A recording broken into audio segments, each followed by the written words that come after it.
In this lesson I'm going to show you how to do a checked shirt. We talked earlier about how folds are the same no matter if the material of the clothing is patterned or plain. So I'm just going to initially mark in those folds.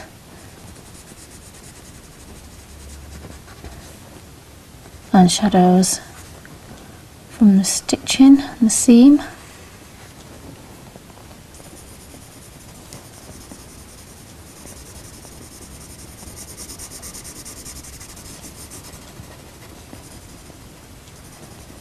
And you can see I've drawn in quite an accurate line drawing of where all these check lines go.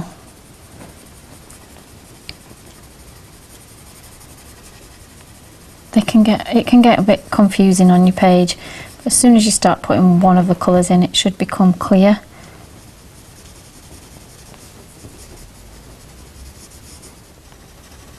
You see on the collar of the shirt where it just twists up, you can actually see the edge of the collar. I'm just going to show that here.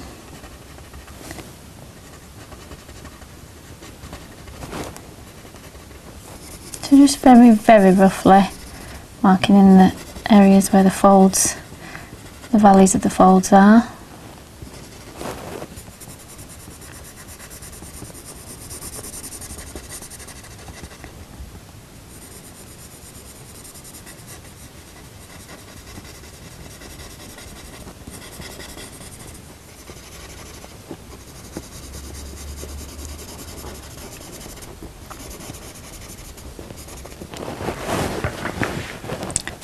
This shirt not only has got a pattern in it, it's also got a decorative weave. It's called seersucker, this fabric, and I don't know if you can see, but on this white line that's coming down, it's got individual little bumps of cloth, which is the texture of the fabric. So we need to try and show that as well. It's a bit of a double challenge.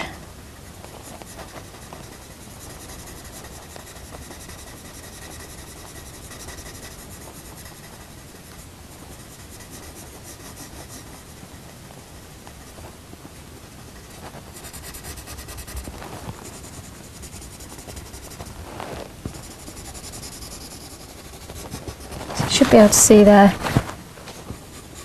this fold's starting to appear as little mounds.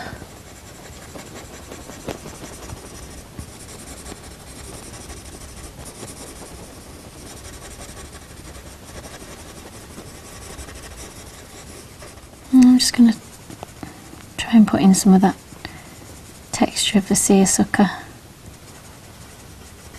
Almost like little backwards S's.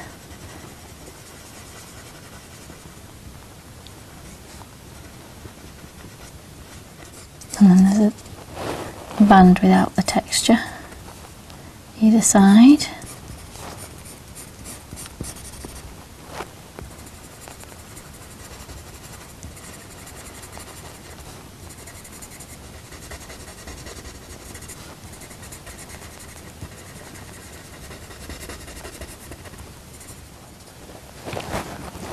I see this grid is quite confusing just now, so I'm going to start putting some colour in, then we'll be able to see better where we are.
going to work with a bit of a stronger blue and try and pick out some of these dark areas of shading, but also add in the stronger colours on these stripes.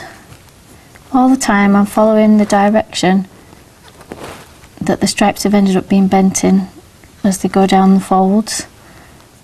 So when you do your initial drawing in, you need to make sure that you get some of these, at least the main places where the stripes change direction, where they follow a fold. Such a narrow line, I'll just put it straight in black. You'll have gathered by now that I'm not a fan of using black pencil, but for such a tiny line, when it actually is the colour of the shirt, we'll just go ahead and use that.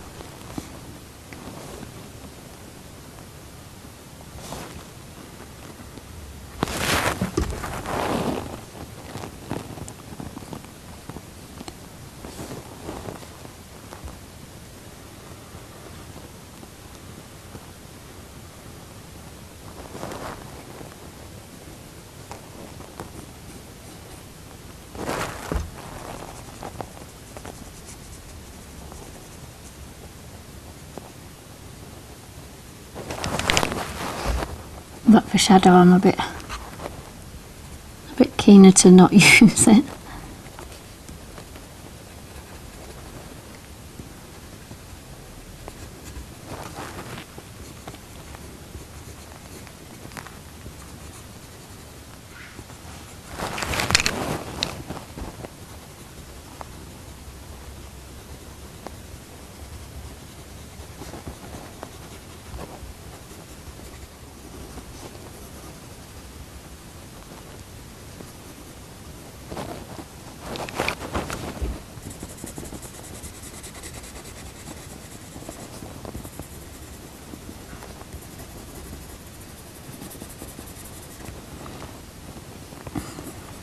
Let's add some of these brown stripes.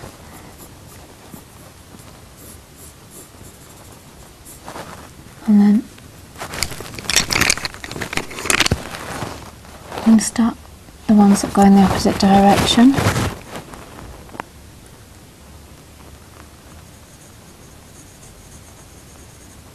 It can get confusing just if you make a mistake. Usually all over patterns are quite forgiving. If you get a blue line in the wrong place, then just make it the right place and alter the pattern. When it's sections like this, small sections, nobody's going to realise that your pattern doesn't exactly follow through and match up. Different when you're working on a big area.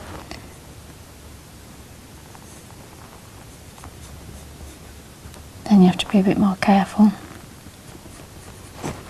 You can just see I'm following the shape of the folds, suggesting that curve.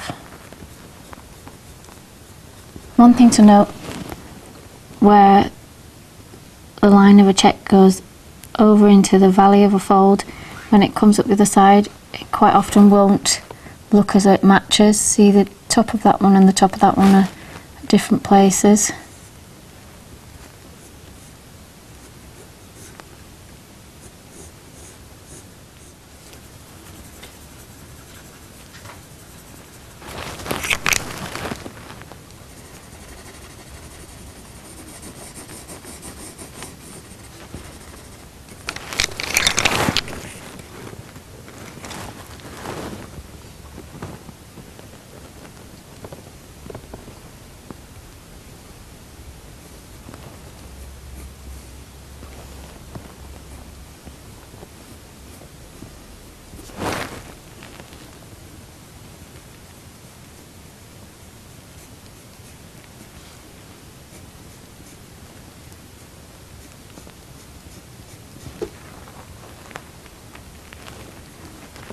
I'm just marking in the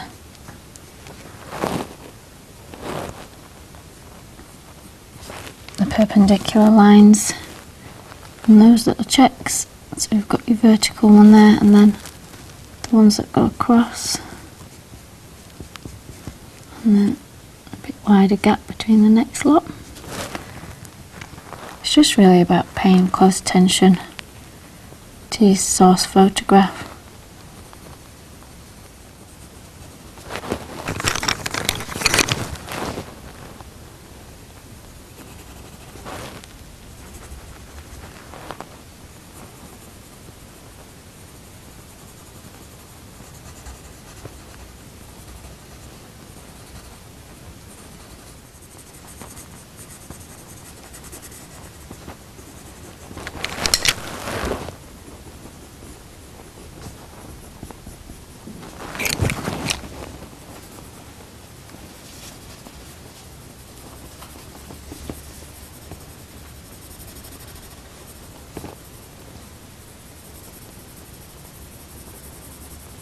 So I'm defining the colour in here, but also being aware of these differences in tone as it goes over the bumps in the seersucker.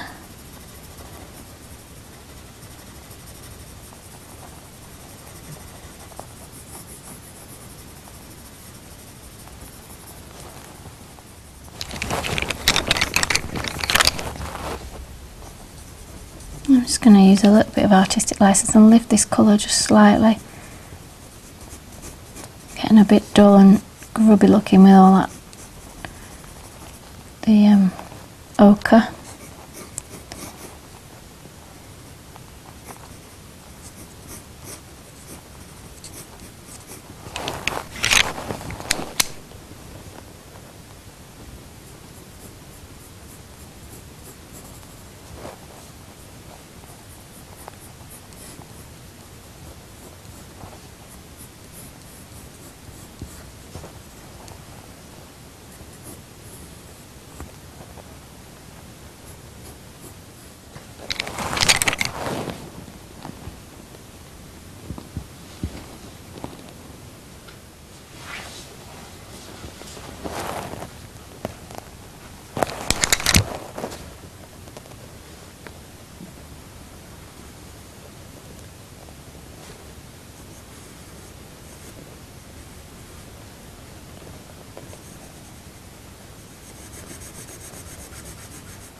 And you'll see how I'm building these shadows out of the colours that I'm using in the shirt.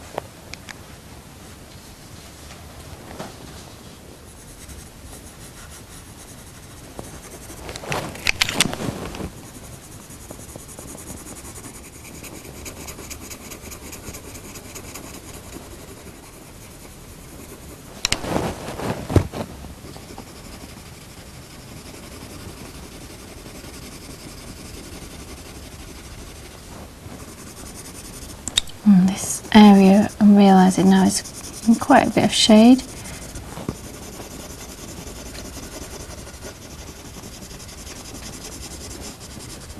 Just looking back like that, I can see that these shadowy texture parts need quite a bit more defining. So I'm just going to come in with a darker brown.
Just continuing working, following the curves of all these folds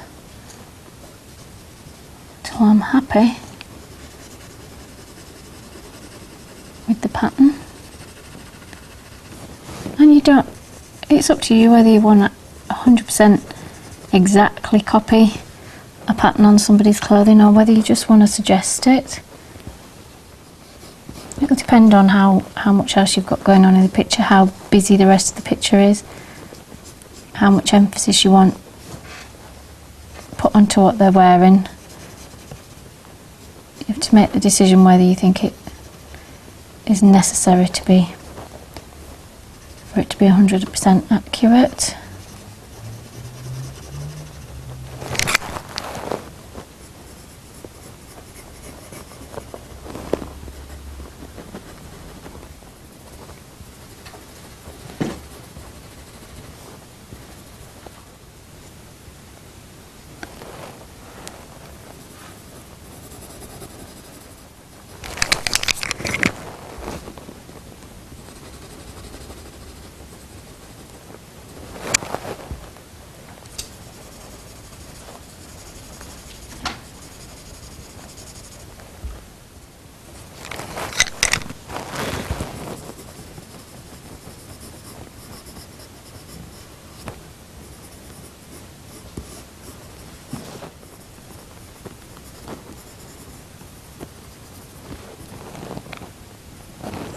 I'm just going to add in a couple more lines of blue.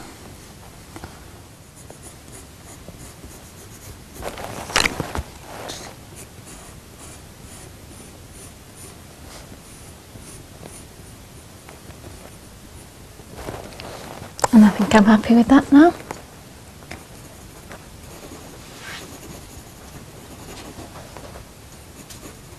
There we go.